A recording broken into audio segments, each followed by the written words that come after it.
소풍을 가게 되면 꼭 보물찾기라는 것을 했습니다.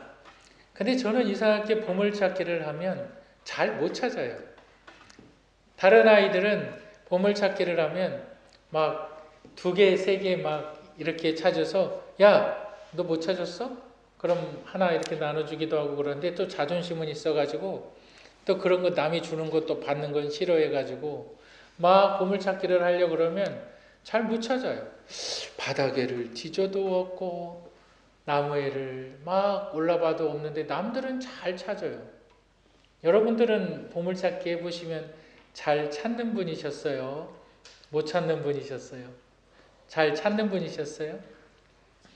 이 하나님께서 우리의 인생 가운데 이 보물을 숨겨 놓으셨습니다. 하나님께서 우리의 인생 가운데 이 보물을 숨겨놨는데 그 보물이 어디에 숨겨져 있느냐? 가정에 숨겨져 있습니다. 그러면 가정에 숨겨진 하나님의 보물은 뭘까요? 그것은 바로 부모입니다.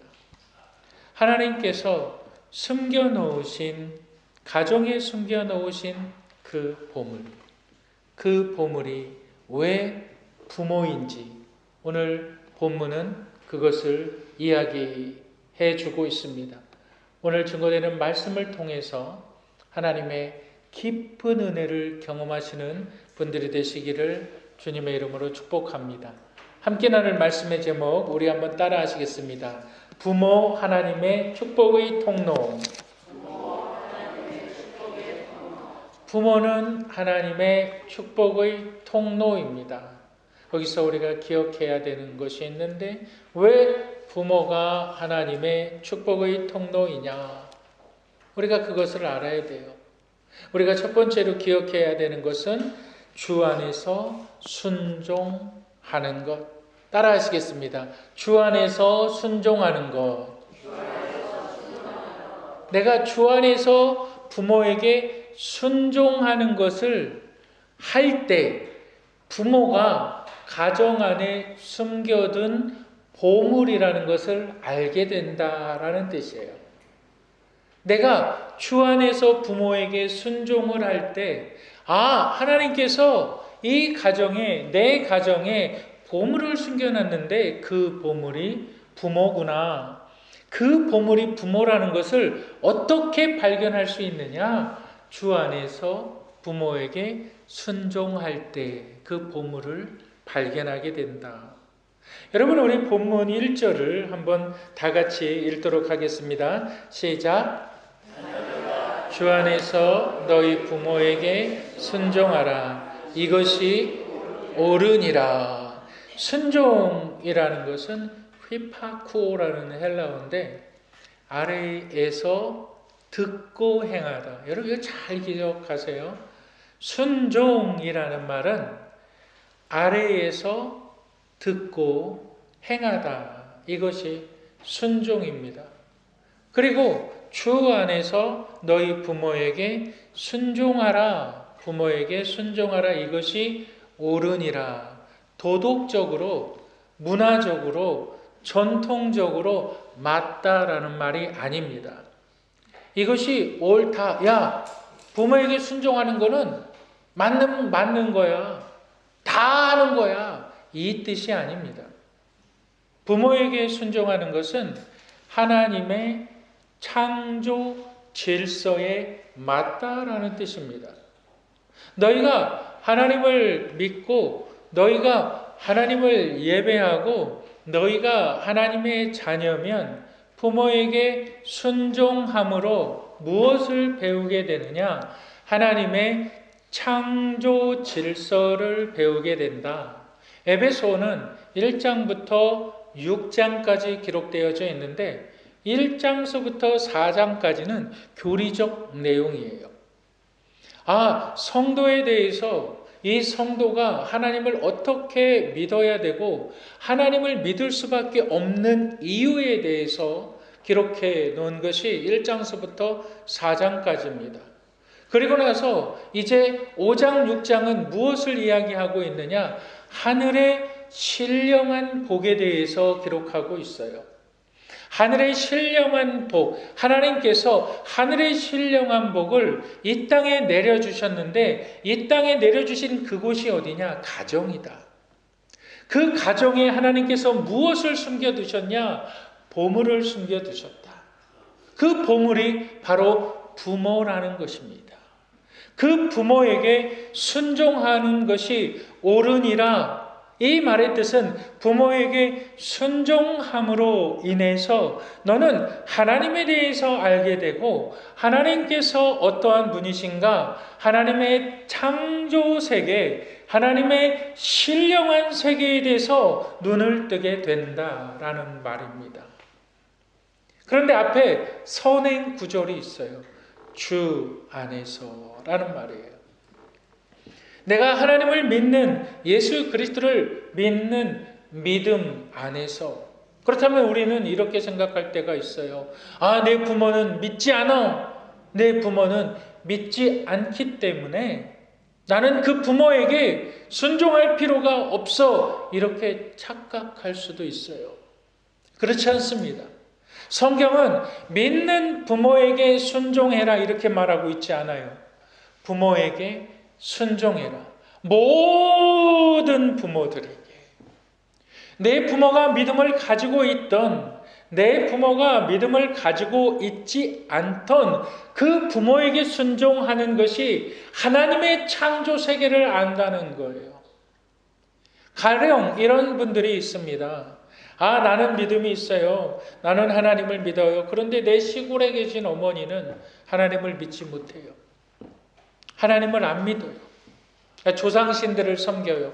제사 지내고 조상신들을 섬기고 내 마음의 신앙을 가지고 있어요. 그 어머니한테 이렇게 얘기해요. 그 아버지한테 이렇게 얘기해요. 엄마, 아빠 믿지 않으면 지옥 가. 믿지 않으면 지옥 가. 살면 얼마나 산다고. 자녀가 부모를 꾸짖을 때는 죄가 역사합니다. 여러분 이걸 잘 기억하시기 바랍니다. 부모는 꾸짖어서 될 수 있는 그 위치의 대상들이 아닙니다. 내가 부모에게 언성을 높인다는 것은 내 말로써 경히 여긴다는 거예요. 이미 내가 진리를 알고 있어요. 예수님 믿지 않으면 구원함을 받을 수 없고 예수님 믿지 않으면 정말 영원한 지옥 형벌이라는 것은 진리이지요.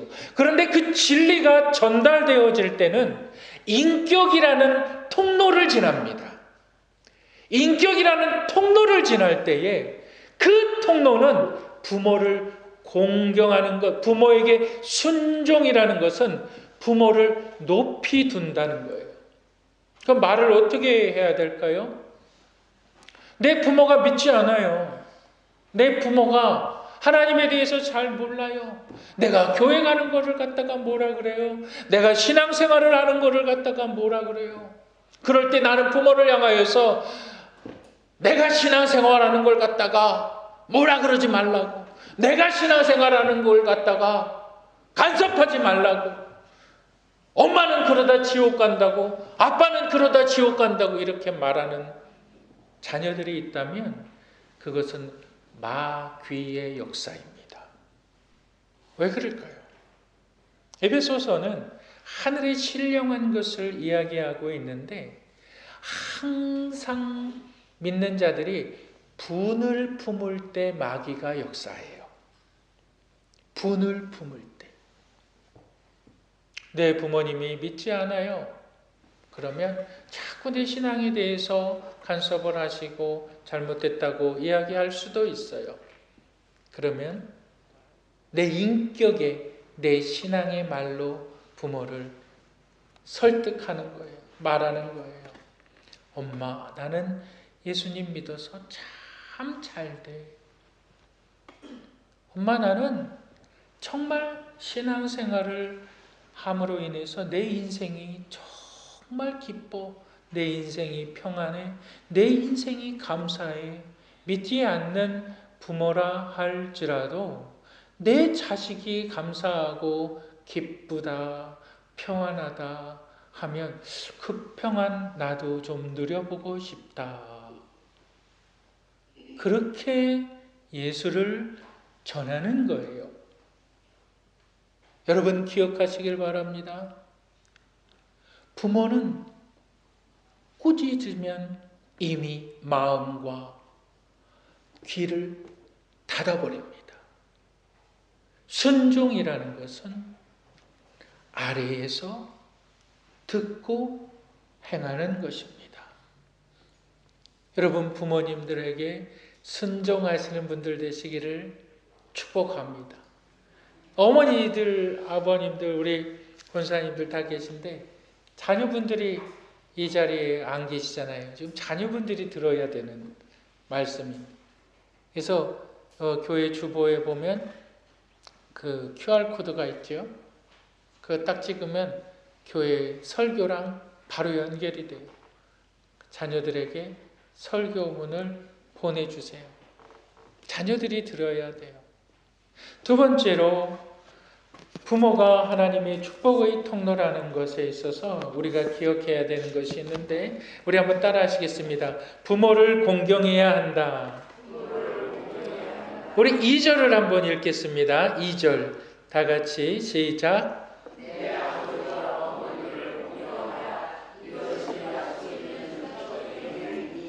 공경이라는 말을 히브리어로 야레라고 말을 하는데 이것이 하나님을 경외하다라고 이야기할 때 야레라는 말을 씁니다. 그래서 부모에게 부모를 공경하다라는 말은 하나님을 경외한다는 말과 동일어입니다. 내 부모를 공경한다는 것은 그만큼 무게 있게 여긴다라는 뜻이 되는 겁니다. 하나님께서 부모를 어떻게 여기기를 자녀들에게 바랬는지 내 부모를 공경하라. 이것이 약속 있는 첫 계명이다.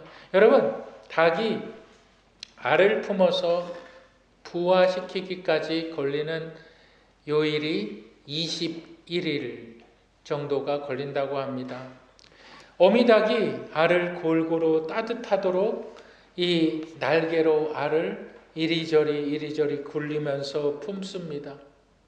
이때 어미닭은 물이나 모이를 먹을 때를 제외하고는 알은 품은 그 자리를 떠나지 않아요.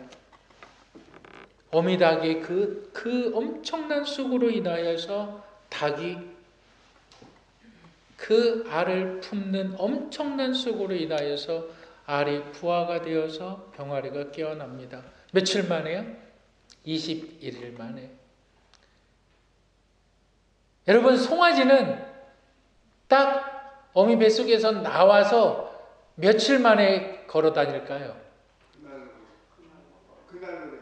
그 나오자마자. 아주 대단한 송아지지요. 사람은요? 사람은 나오면 나 나왔어 그러고 막 걸어 다닙니까? 송아지보다 못해요. 사람은 며칠 만에 걸을까요? 1년이에요. 아니 집사님 어떻게 잘하세요? 1년은 지나야 그러면 사람이 이제 엄마 뱃속에서 나와서 1년 정도 지나서 지 손가락으로 밥을 먹기까지는 얼마 걸릴까요? 네? 집사님 모르세요? 3년? 아니에요. 5년이에요. 5년. 5년 걸린대요. 그러면 이제 부모들이 그러는 거예요. 너 이제 네 손으로 밥을 먹을 수 있구나. 이제 나를 떠나거라. 네가 세상에 나가서 밥을 얻어먹고 살든지 네 마음대로 이제 살아라 그럽니까? 아니지요. 사람만큼 자식을 애지중지하며 키우는 동물이 없어요. 왜 그럴까요? 내가 좀 키웠어요. 이제 좀 키우면 또 학교를 보내요. 학교 보내기 전에 또 어디를 보냅니까? 유치원을 보내요. 이런 뭐 좋은 학군들이나 이런 데 가면 유치원에 딱 받는 인원이 제한돼 있어가지고 좋은 사립 유치원 이런 데는 부모가 가서 줄을 서요. 거기 보내려고. 좋은 유치원 보내면은 이제 넌 유치원 졸업했으니까 너 이제 땡이야. 이제 엄마는 아빠는 할 일 다 했어 그럽니까? 좋은 초등학교 보내야 되죠. 좋은 중학교 보내야 되죠. 고등학교 보내야 되죠. 대학교 보내야 되죠. 이제 끝났다. 웬걸요? 또 결혼을 한다 그러네. 우리 교회 성도님, 제가 참 어려운 일이 있을 때마다 좀 그런 걸 생각을 할 때 저희 교회 성도님 그런 이야기를 하세요. 남편 떠나고 남편 먼저 사별하고 혼자 됐는데 자식 새끼들 3명을 결혼시켜야 되는데 앞이 깜깜하더래요. 앞이 깜깜하더래요. 자랑하시는 것이 뭔지 아세요?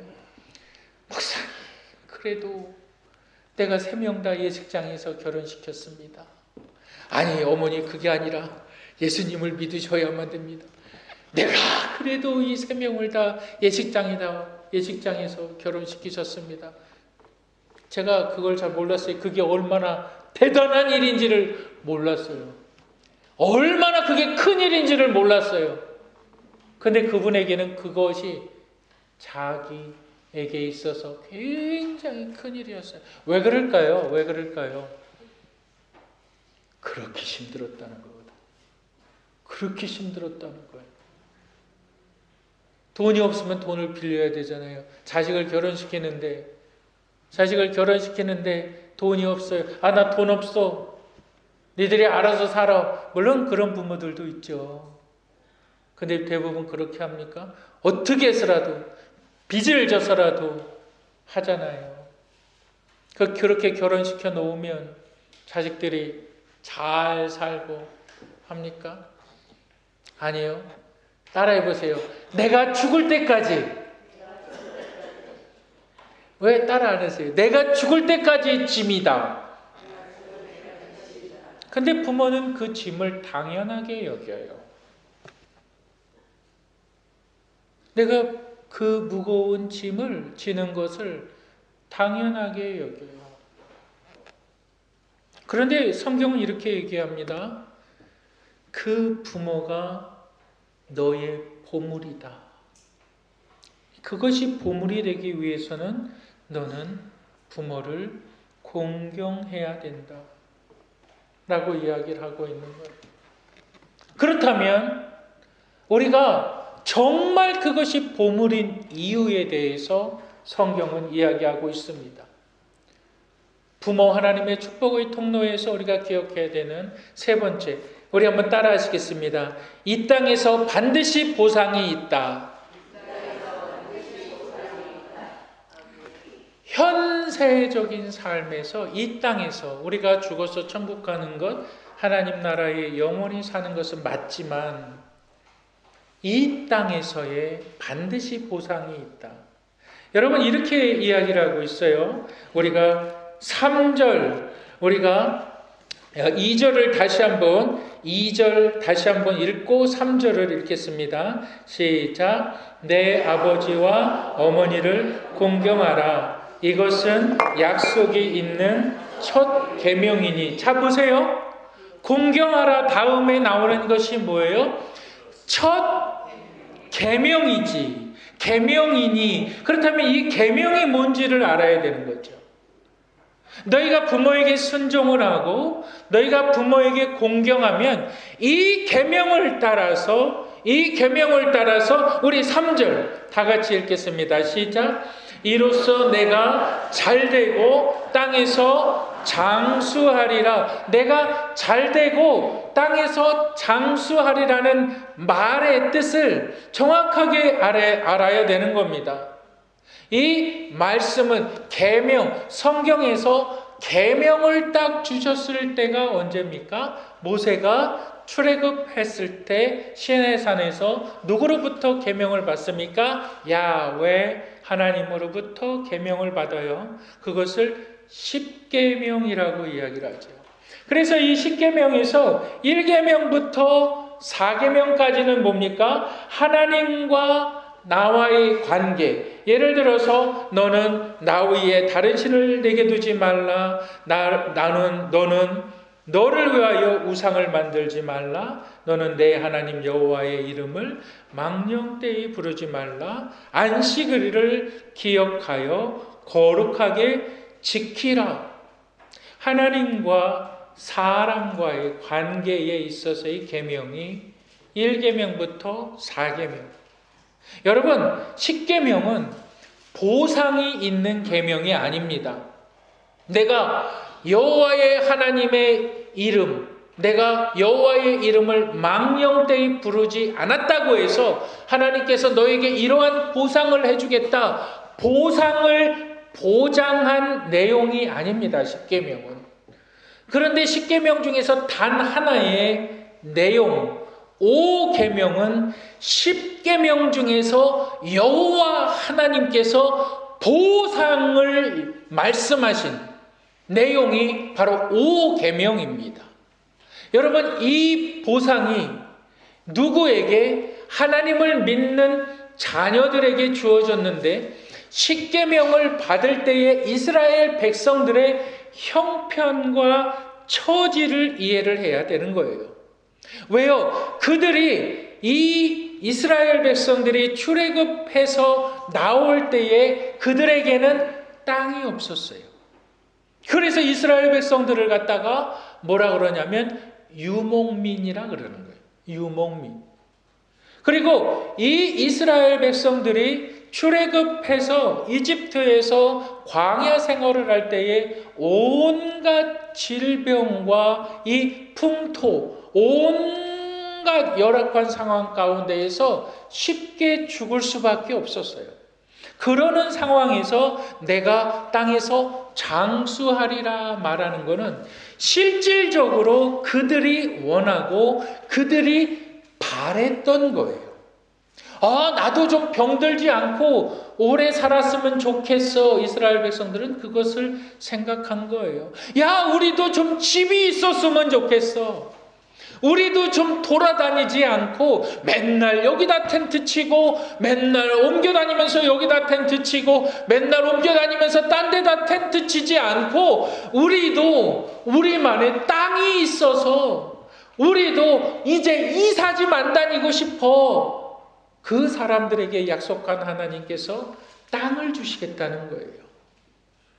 그래서 네가 내 부모에게 순종을 하고 네가 내 부모를 공경한다라고 말하는 것은 네가 실질적으로 무엇을 원하는지 우리의 삶을 가장 잘 아시는 하나님께서 그것을 공급해 주신다는 거예요. 여러분, 이 사실을 믿으시기를 주님의 이름으로 축복합니다. 내가 이 땅에 살아가면서 하나님께서 나를 축복하기 위하여서 하나님께서 감춰두신 것이 있는데 그 보물, 그것이 부모다. 그 부모에게 순종하고 그 부모를 공경하게 될 때에 하나님께서 나에게 약속하신 것이 있는데 그것은 따라하시길 바랍니다. 내가 원하는 것을 이루신다.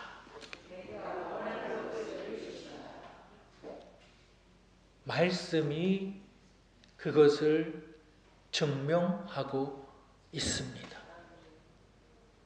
이 말씀이 여러분들의 삶을 이끌어 나가는 나침반이 되는 줄 믿으시길 바랍니다.